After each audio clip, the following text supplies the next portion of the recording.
यदि किसी वृत्त की त्रिज्या 10% घटा दी जाए तो वृत्त का अक्षेत्रफल कितना प्रतिशत कम हो जाएगा, ये हमें बताना है। देखिए इसको कैसे करेंगे हल। यानी आपको त्रिज्या, यानी त्रिज्या को लिख लेता हूं मैं आर से, ठीक है, और अक्षेत्रफल को लिख लेता हूं मैं ए से, ठीक है जी। अब इसने कहा त्रिज्या 10% घटा दी जाए, 10% का हम क्या लिखेंगे, फ्रैक्शन यानी भिन्न लिखेंगे। 10% का भिन्न होता है 1/10, यानी त्रिज्या पहले कितनी थी 10 थी, अब क्या की 1 घटा दी तो कितना रह गई होगी, अब 9 रह गई। यानी पहले तो क्या थी त्रिज्या 10, ये पहले,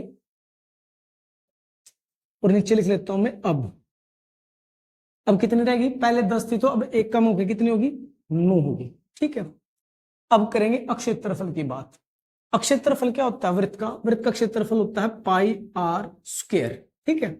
और जब भी हमें प्रतिशत निकालना हो ना तो जो वैल्यू कांस्टेंट होती है, जैसे पाई का मान फिक्स होता है, उसको हम शामिल नहीं करते। फिलहाल हम क्या मान लेंगे, जो वृत्त का क्षेत्रफल है वो क्या है आर स्क्वायर है। तो जब त्रिज्या 10 थी तो वृत्त का क्षेत्रफल क्या रहा होगा, यानी आर स्क्वायर था ना तो 10 का स्क्वायर क्या होगा 100। समझ आ रही है बात। तो अब वृत्त का क्षेत्रफल क्या होगा 9 है, अब त्रिज्या तो 9 का स्क्वायर 81।